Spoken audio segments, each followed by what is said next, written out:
የክረምቱ መባቻና የአዲስ አበባ አዲሱ ገጽታ።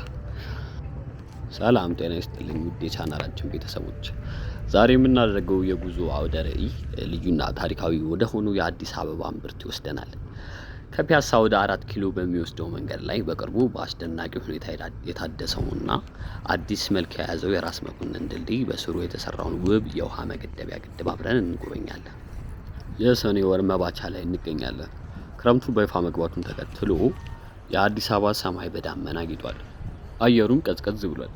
ይህ የክረምት ዝናብ ድሮ በከተማችን ወንዞች ላይ ይዞት የሚመጣው ጭቃና ጎርፍ ዛሬ ተቀይሯል። ዛሬ የምናየው የኮሪደር ልማትና የወንዞች ዳርቻ ማሳመሪያ ፕሮጀክት የአዲስ አበባን የክረምት ገጽታ ሙሉ በሙሉ ወደ አረንጓዴ ሰገነት ቀይሮታል። ይህ የምንሻገረው የራስ መኮንን ድልድይ ዝም ብሎ ተራ የሲሚንቶ መዋቅር አይደለም። ከ100 ለሚበልጡ ዓመታት የከተማዋን ታሪክ የተሸከመ ትልቅ ቅርስ ነው። ድልድዩ መጀመሪያ የተገነባው በአጼ ሚኒሊክ ዘመነ መንግስት በታዋቂው የሀገረ ገዢ በራስ መኮንን ትዕዛዝ በአርሜኒያውያን መሐንዲሶች ነበር። በወቅቱ በፒያሳና በ4 ኪሎ መካከል የሚፈሰውን ወንዝ በቀላሉ ለመሻገርና ንግዱን ለማቃለል ታስቦ የተሰራ የኢንጂነሪንግ ጥበብ ማሳያ ነው። ከድልድዩ ጎን የምታዩት ባለ 7 እርከን የ7 ደረጃ የዚሁ ታሪክ ስፍራ አካል ናቸው። ይህ ስፍራ ለዘመናት ሳይታደስና ተዘግቶ ከቆየ በኋላ በቅርቡ በተከናወነው ታላቅ የአዲስ አበባ የኮሪደር ልማት ፕሮጀክት አማካኝነት ታሪካዊ ይዘቱን ሳይለቅ ዘመናዊ የብርጭቆ ዲዛይንና ውብ መብራቶች ተጨምሮለት ለቱሪስት መስህብነት ዝግጁ ሆኗል። አሁን ደግሞ ወደ ዋናው በቅርቡ ወደ ተሰራው የአስደናቂ የስነ ህዳሴ ስራ እንምጣ። በድልድዩ ስር ወንዙን በመገደብ የተሰራው ይህ ሰው ሰራሽ ግድብ ወይም የውሃ ማቆሪያ ለምን አስፈለገ? ዋና ዓላማዎቹ 3 ትልልቅ ስትራቴጂያዊ ግቦች ናቸው። አንደኛው የአካባቢ ጥበቃ፣ የወንዝ ማጽዳት ሴንሴሽን ኤንድ ኢኮ ፕሮቴክሽን። ቀደም ሲል እነዚህ የከተማ ወንዞች የቆሻሻ መጣያና የሽንት መፍሰሻ ነበሩ። አሁን ግን ወንዙ ተጠርጎ ከበላይ አካባቢ የሚመጣው ደለልና ቆሻሻ ተለይቶ ንጹህ ውሃ ብቻ እንዲተኛ ተደርጓል። ሁለተኛው ለከተማ ውበትና ለቱሪዝም መስህብ አዜቲክስ ኤንድ ቱሪዝም። ይህ ግድብ ውሃውን በመያዝ ውብ ሰው ሰራሽ ፏፏቴና ሐይቅ ይፈጥራል።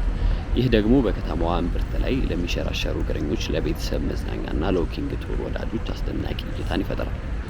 ሶስተኛው የአየር ንብረት ሚዛንን መጠበቅ ማይክሮክላይሜት ሬጉሌሽን እንለዋለን። በክረምትም ሆነ በበጋ ንጹህ ውሃ በዚህ አካባቢ መተኛቱ በአካባቢው ላይ እርጥበትን በመፍጠር ንጹህ አየር እንዲኖር ያደርጋል። ከአረንጓዴው ተፈጥሮ ጋር ተዳምሮም የከተማዋ ሳንባ ሆኖ ያገለግላል። ይህ በራስ መኮንን ድልድይ ስር የተሰራው ግድብና የመዝናኛ ስፍራ በከተማ ደረጃ እየተሰራ ባለው የሸገር ወንዞች ዳርቻ ማሳመሪያና የኮሪደር ልማት ፕሮጀክት ስር የሚመደብ ነው። ፕሮጀክቱ የዓለም አቀፍ ድርጅቶችን እንደ ዩኤን ሃቢታት ያሉና የሀገር ውስጥ መሐንዲሶችን አቅም አስተባብሮ የያዘ ነው። ዛሬ ላይ ወደዚህ ስፍራ ስትመጡ የምታዩት ነገር ድሮ ከነበረው ጭቃማ ጠባብና አስፈሪ ስፍራ ፍጹም የተለየ ነው። ሰፋ ያሉ የእግረኛ መንገዶች፣ ማራኪ የሆኑ የብርጭቆ እይታዎች፣ ለህፃናት መጫወቻ የሚሆኑ ቦታዎችና ውብ ካፌዎች ተገንብተውበታል። ይህ ማለት አዲስ አበባ በክረምት ዝናብ ወቅትም ጭምር የምትለብስ መሆኗንና የነዋሪዎችን የአኗኗር ዘይቤ ኳሊቲ ኦፍ ላይፍ ከፍ የሚያደርግ መሆኑን ያሳያል።